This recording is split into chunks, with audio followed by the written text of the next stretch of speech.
Welcome to Out and About on the Recumbents. Let's go. Ride low. Ride recumbent.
Good morning. It's BJ and Joe Ondo from Out and About on the Recumbents, and we're on the Templeton Gap Trail, and we're heading down to the other side in the tunnel there. Hey Joe, I'm going to go forward. I want you to go around me, okay?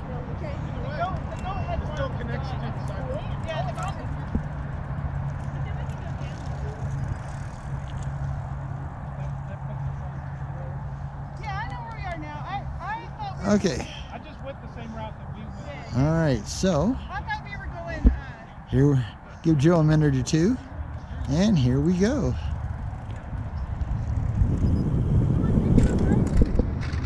Ole, ole, ole, ole, ole. Gigantic tumble we get in there, man. Okay, yeah, that gave Joe plenty of time. That way I can use my full extent of my e-power here and get my butt up this hill. Whoa, and I got to slow down because there's a big old edge. Okay, here we go.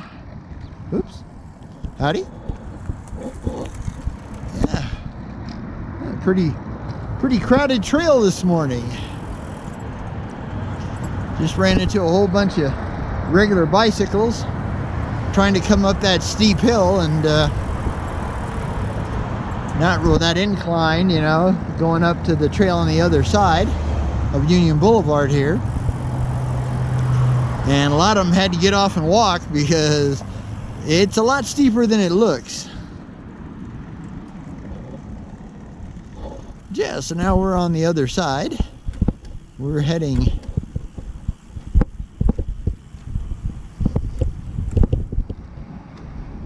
yeah, it's kind of weird. You're kind of heading north and east at the same time. The trail kind of goes from east to north, you know, and then more east. But yeah, it's been pretty darn chilly lately, so we haven't been out riding, to be honest with you. We put a lot of miles walking this week. Today's Friday. I think it's like the 3rd, 4th, something like that. I don't know.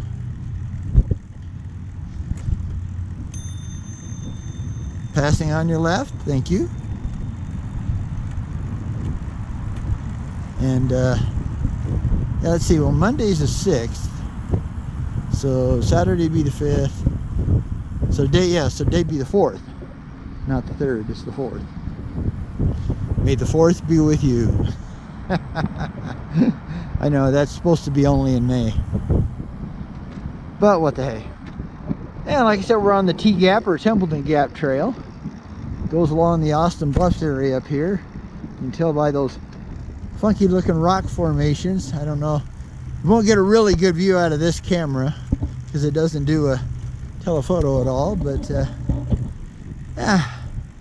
First of all, we're gonna head up to the bridge up here and pick up the Flint Ridge bicycle lane and take that up to Academy Boulevard and over to Starbucks or McDonald's, one of the two. And according to whether Joe bike back, whether Joe wants a hot tea or an iced tea.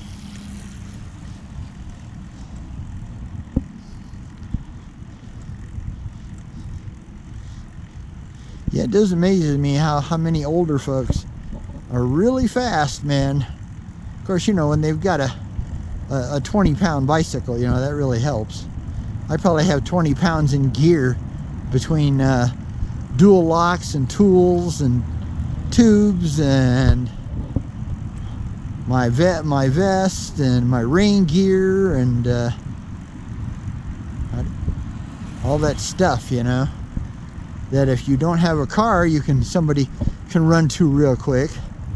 You kind of got to carry with you, because, you know, I mean, if you have, you know, flats and stuff, and you know, somebody's got to, you know, somebody can just run back and get a car. That's worth the wait. But boy, if you got no car and nobody to come get you, because the only person that could do that would be my brother Bob, because he has a pickup truck, but he has really advanced COPD and a very weak aorta valve in his heart, so he doesn't get out much.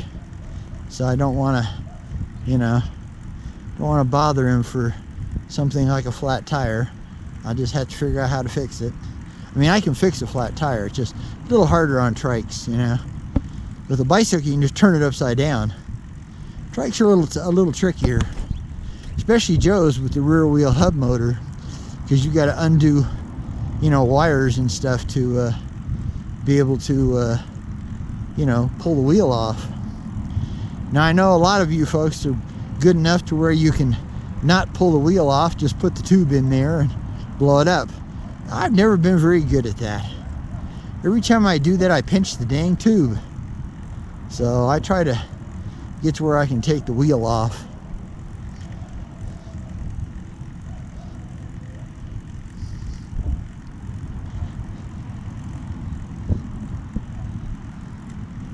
Of course, on the front it's not so bad. You just kind of tip the trike over, and, you know, Joe can just kind of hold it there and I can pull the wheel off.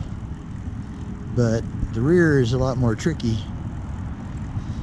Mine's not as bad because I have a, you know, I have a inline motor system, so my rear wheel is just like any other rear wheel.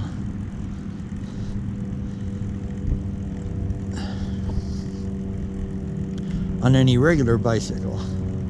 That's the, to me, that's the biggest advantage of the inline motor. Not that it's a little more powerful and all that kind of stuff. It's just that it's easier to, you know, you don't have to mess. You can do your rear tire. You know, you don't have to try to take everything apart.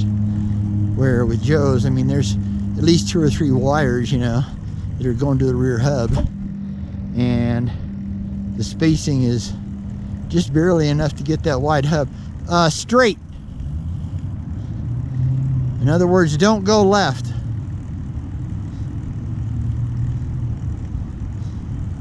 We're gonna go right up to Starbucks or McDonald's, whichever one you want to do.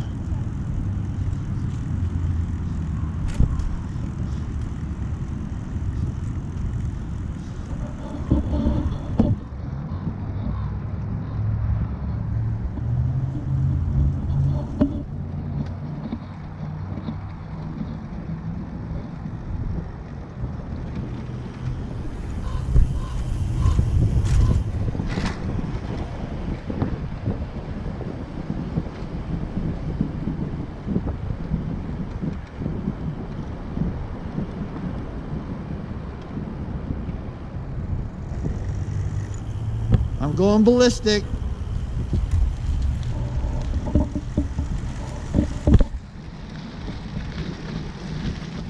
Oh, yuck. Yeah, that's the only bad thing about this time of year. And being down here in the drainage ditch. Or the drainage canal, I guess it should be called. Give Jill a little time to get up here, because otherwise I'll run her over. What I'll do is I'll drop it down to 2, and then that way that'll slow me down a little. Okay, now we're going to turn on the bridge here to get us over the drainage canal.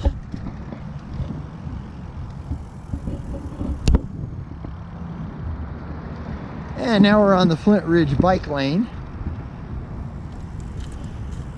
which as bike lanes go is a pretty nice bike lane because there's not a lot of traffic. So that really helps. The only bad thing about it is going towards going east, it's all uphill. It's all uphill grade, you know. There's no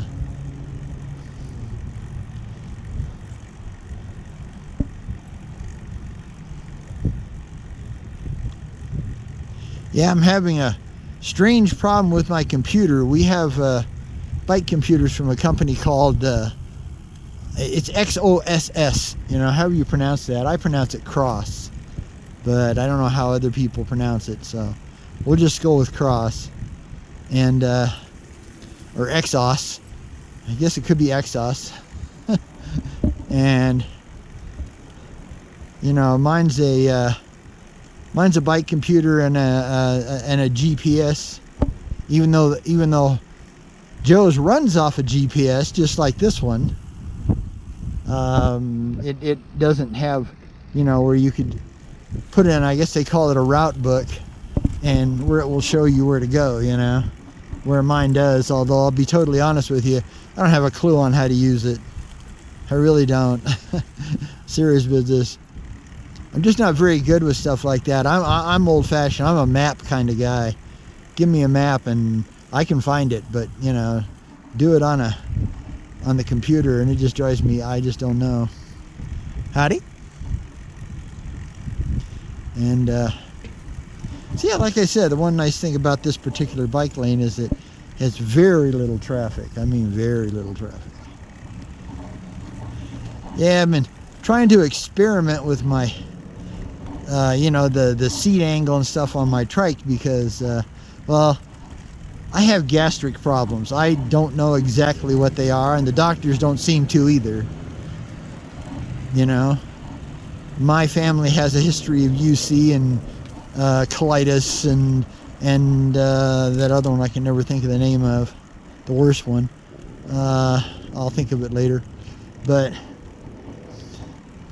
so far the doctors have not wanted to diagnose me with any of that, and they've just wanted to shove every type of laxative on God's green earth down this poor body.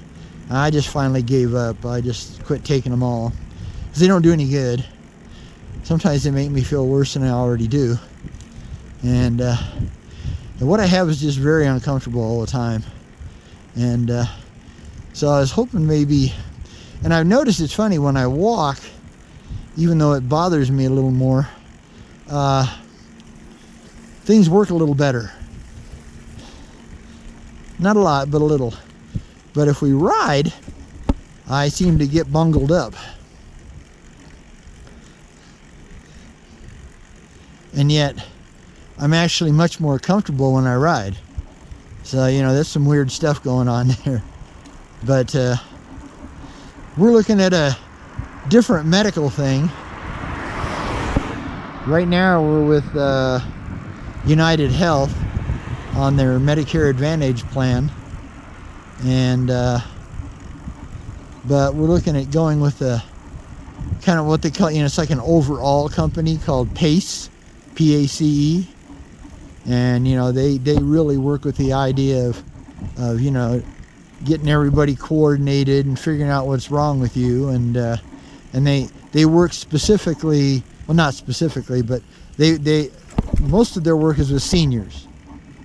And that's one thing I don't care about, you know, our current insurance is, you know, they treat us just like they would a kid, you know, and I think, you know, once you get to 70 years old, you know, things don't work like they're supposed to, and you need somebody that just gotta, you know, wants to go a little more in depth, you know, and try to help you figure it out. And nothing against our doctor, you know, she seems like a very competent doctor, but I think in the system she's in, they just kind of, you know, they kind of just make doctors, you know, your primary physician, they make them brokers, you know.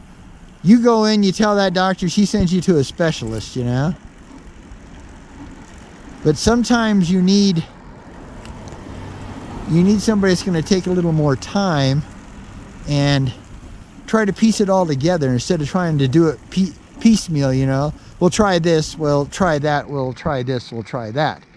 And that's where Joe and I have both been with our medical, you know, her heart and her diabetes, especially her diabetes.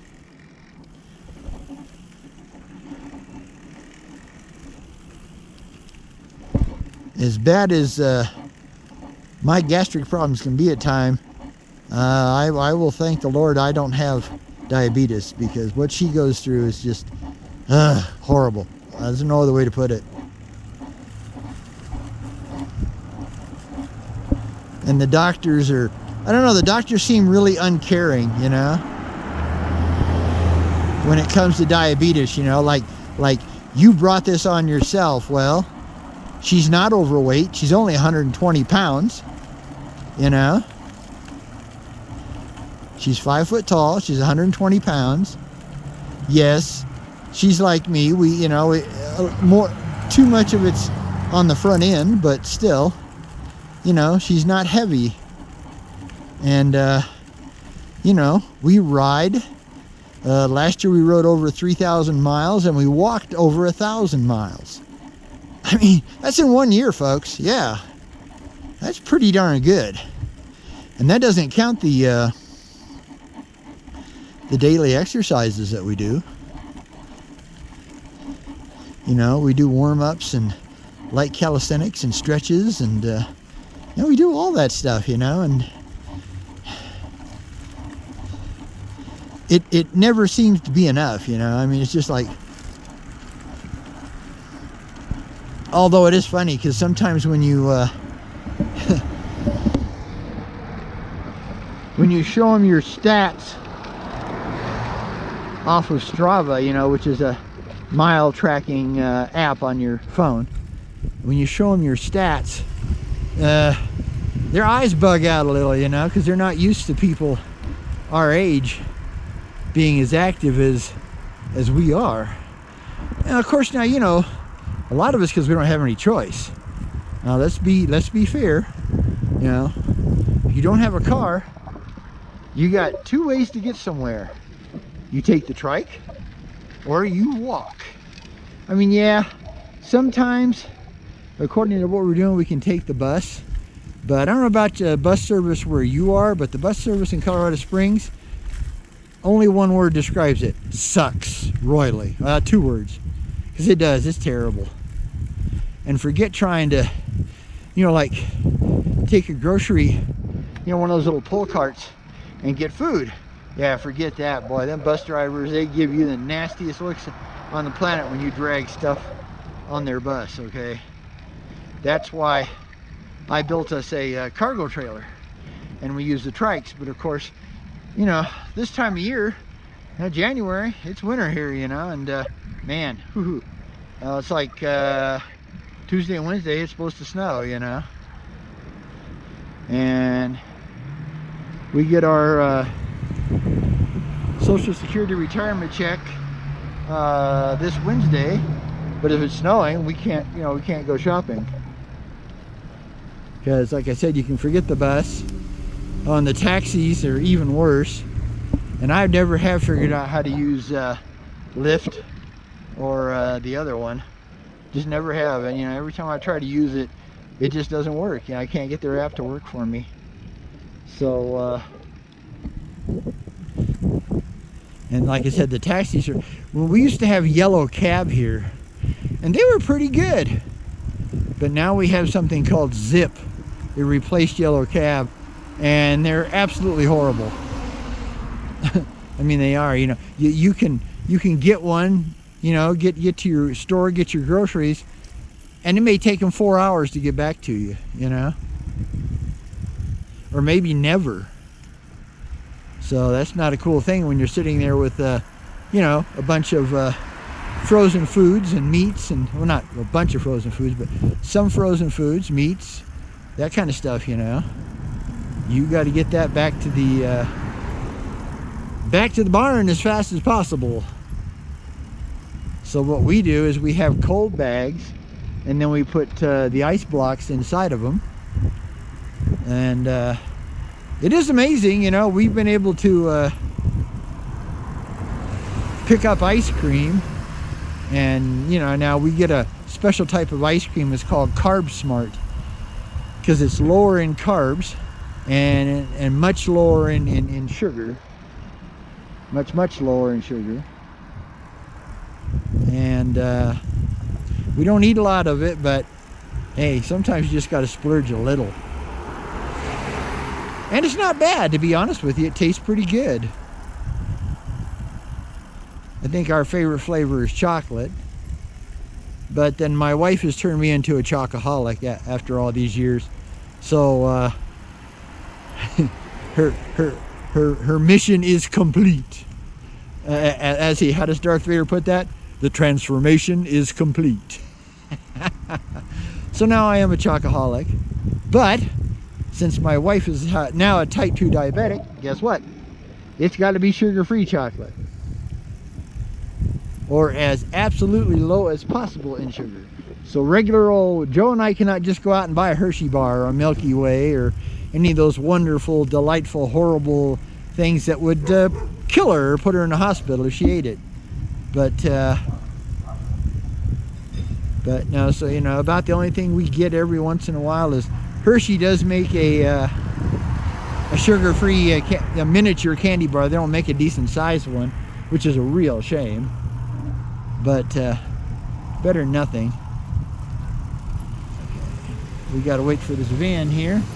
Okay, nobody's coming. We're good. Gotta cross over and hit the sidewalk here.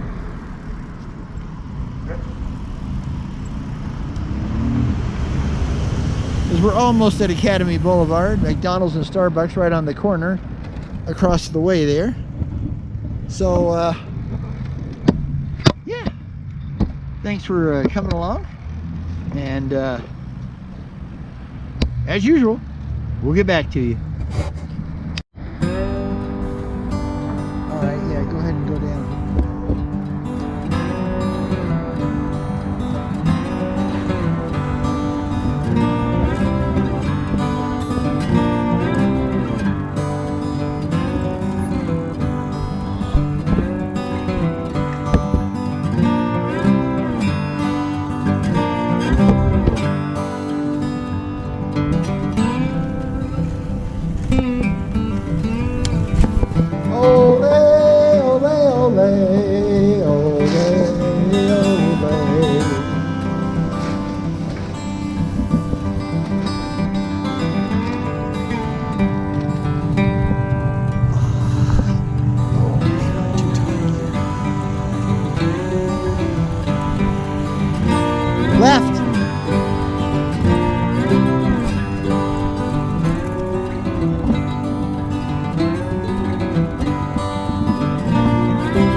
Hey, we're now on the eastern end of the Templeton Gap Trail, or the T-Gap Trail as we call it.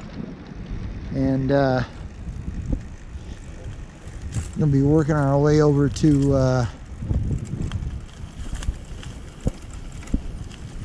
the University Village Center and eat our afternoon snack. So again, thanks for coming along. And we're right along Fountain Creek here again. Oh, and our favorite rough spot. It's just rough as it can be. But yeah, we just wanted to get out today because today is supposed to be into the mid 50s, you know, 50 Fahrenheit, 55 Fahrenheit or so. And it's been a real nice day, you know. I mean, we got high clouds, but nothing super thick or detrimental. The sun's been able to at least lightly peek out now and then. Howdy.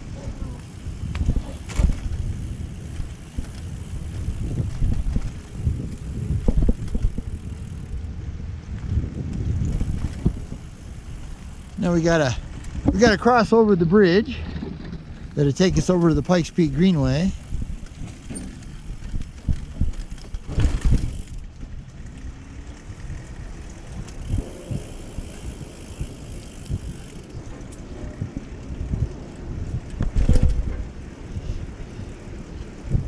Yeah, you know, this time of year you can't stay out too long unless you've got really good cold gear and really good lights. And we have lights, but they're just enough to get us by.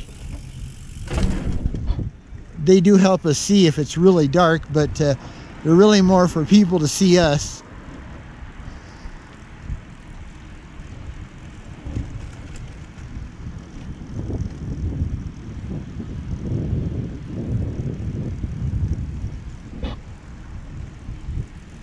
Than for us to see in the dark, because really good lights, and they make some really good lights.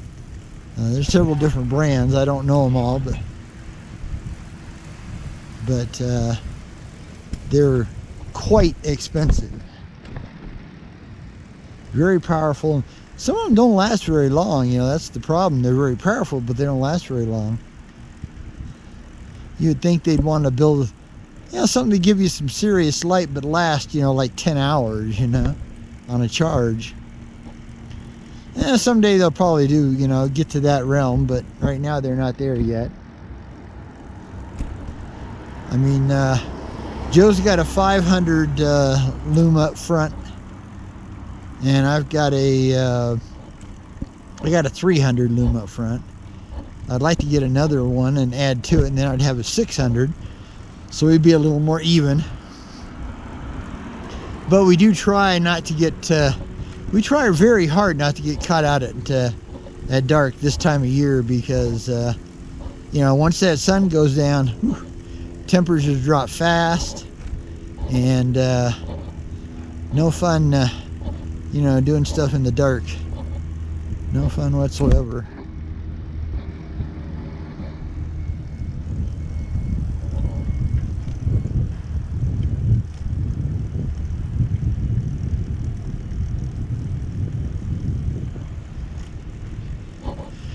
But yeah, like I said, thanks for coming along. And we'll probably go ahead and end this before we get up to the center, because the center is kind of boring. But we're now back on the Greenway, and decided to head up to this way, get a little more ride in. We had a good time on the Templeton Gap Road. That's another, I mean, the Templeton Gap Trail. That's another one that's a good trail, but it doesn't have an ending. Even though it splits into two different areas, it doesn't really have an end, or it has an, you know, they're dead endings, you know. It's not a round trip, you know, which is kind of a bummer, because it would make a good one. Howdy. Thank you, sir. Have a good day. Have a good day. Enjoy the warm weather. Yeah, well, we can.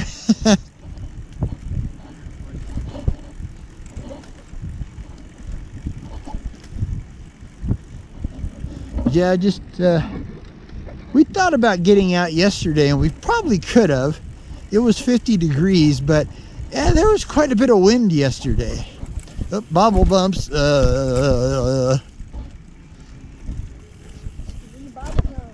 Yeah, we're in the bobble zone. But yeah, there was a lot of wind yesterday. It was blowing pretty hard. Today the wind's been very mellow. I'd say less than 10 miles an hour easy. It's been very mellow. And even though it's, like almost 1:30, Mountain Standard Time, Mountain Daylight Time, whatever you want to call it, the wind is real mellow still. So that's pretty good, because usually if it's gonna bulk up, usually does it in the afternoon. But like, most places, we got some weather coming. Tomorrow's going to be about 10 degrees colder, but it's still rideable.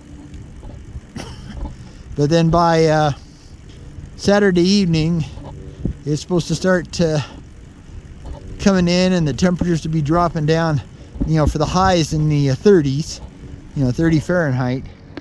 And, 32 Fahrenheit is freezing. So that's just, I mean, we've done it before, but it's not really enjoyable.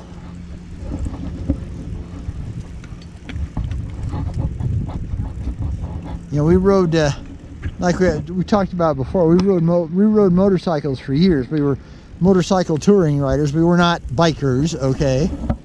People called us bikers, but we weren't bikers. We were motorcycle touring riders. And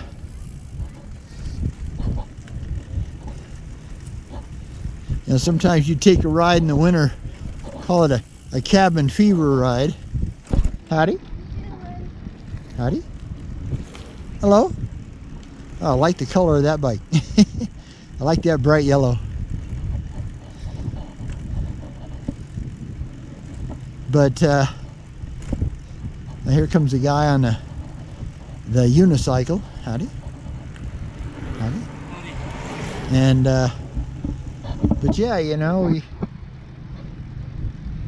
we would ride, but now we had a little better because the motorcycle motorcycle has an alternator, so we could we had electric vests.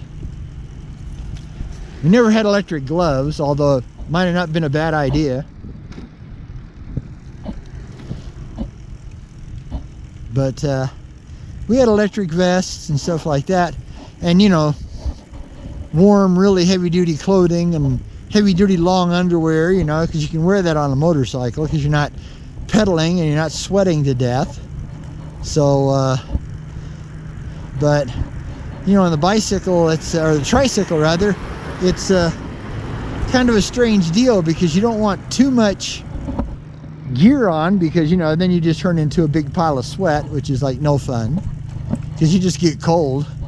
So you have to try to do everything just perfect, for the temp, and hope it doesn't radically change one way. Of course, if it radically changes to the warm, you can always take stuff off, so that's not quite so bad.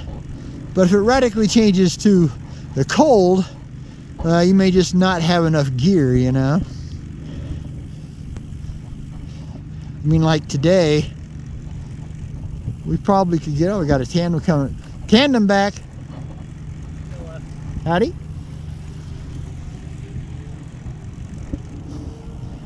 Yeah, absolutely. I love tandems. Joe and I have had both an upright tandem and a recumbent trike tandem, and I really liked it. Joe used it as a tool to recover from her, from her heart attacks, till she could, get back on her own. And I can understand that, but I do kind of miss the tandem at times.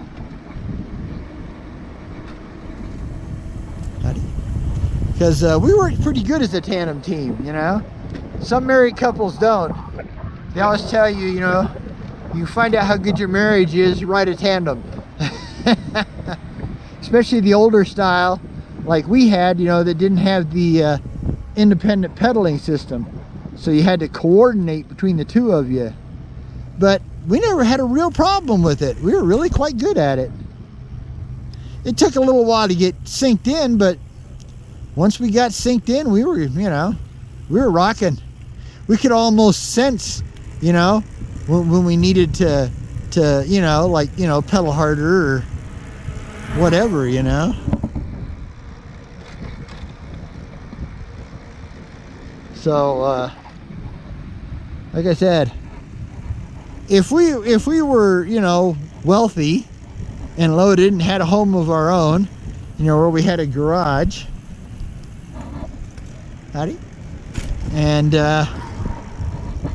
I wouldn't mind, you know, picking up one, you know, just to ride just to ride every once in a while and have a good time, you know, just enjoy it. It'd be fun too, you know, if you had, you know, if you had company over or something like that. We're now up here at the Pike View Reservoir.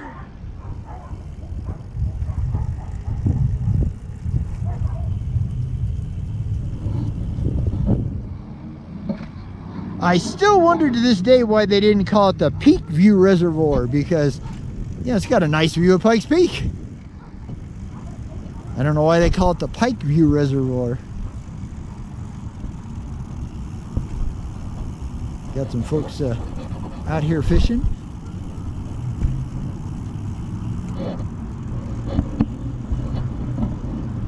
Yeah, that's one thing I can't do is I don't fish because I don't have the patience. I can't sit somewhere for hours and hours and hours and do nothing. Because at least with the, you know, the trikes, you know, you're pedaling, you're going someplace, you know, you're seeing at least a little bit of different stuff. Moving on, you know, you're moving on. Oh, bike back. Hello. Hello. Yeah, everybody trying to get out today. Because like I said, tomorrow's going to drop about 10 degrees, so it can be mid-40s. And that's rideable, but it's not wonderful. Especially if it's like today and it's like, you know, got the high clouds, but still at least you're getting a little sunshine. Basically what happens is the minute you get to, there's a lot of glass there, I'll tell you. The minute you get, you know, into the shade, if it's only 40 degrees and, you know, you're making your own breeze, you know, because on a trike you know, you kind of make your own breeze. But, yeah, so you kind of gotta, howdy.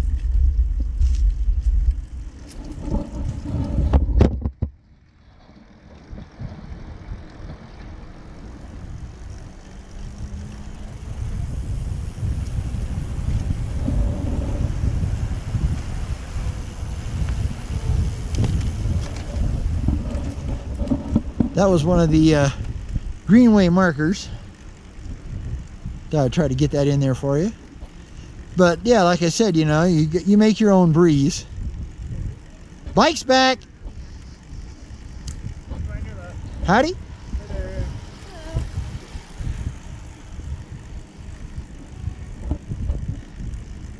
A lot of the gravel bike riding folks are out today. Probably headed up towards Ice Lake on the Air Force Academy on the new Santa Fe Trail. It's all dirt, and I wouldn't want to go up there right now. Howdy. Because okay, bike back. Slow down, Joe. Let him come around the corner. Howdy. Okay. Yeah, we know they're way faster than we are, so we kind of like to let them go around the corner. Over an old bumpy bridge, which we have several.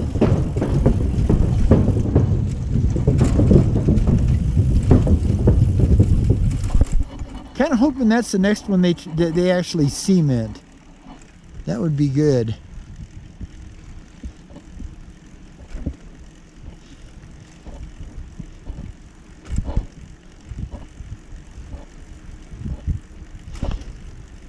You want to ride up to Criterium? You want to go ahead and head straight up? It's 1:30. Okay. Howdy.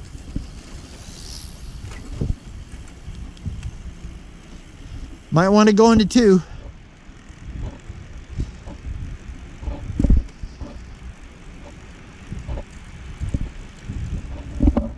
Yeah, there's a little man-made dam here or something like that. A little bigger than some of just the rock dams. And that's where the water noise is coming from.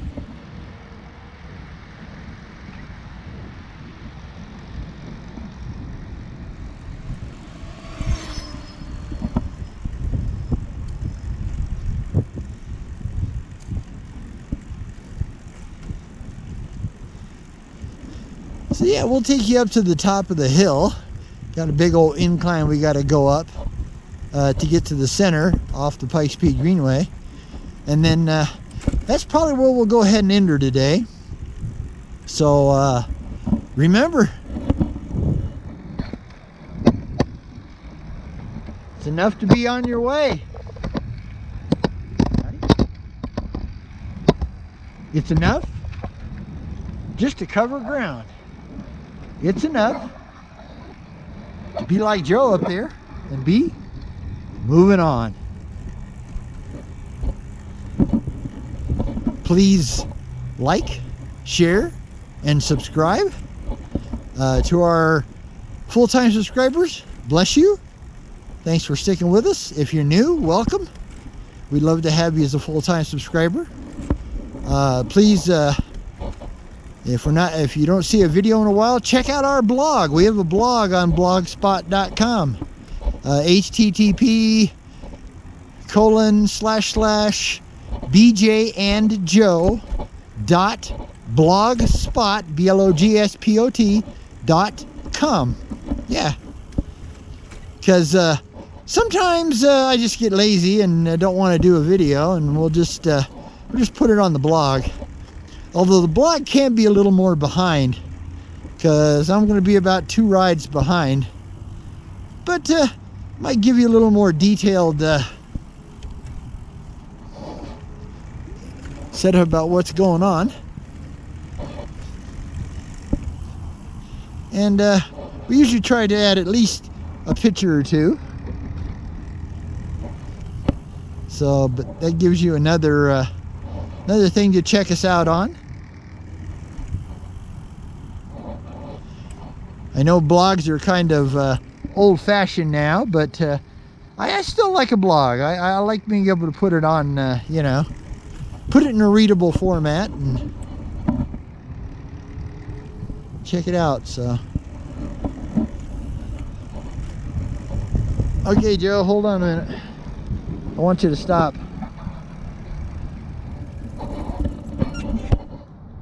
All right, so from BJ and Joe Hondo, out and about on the Recumbents, we just want to wish you guys a great day. Have a good upcoming weekend, and till we see you next time, or you see us, happy trails. Bye.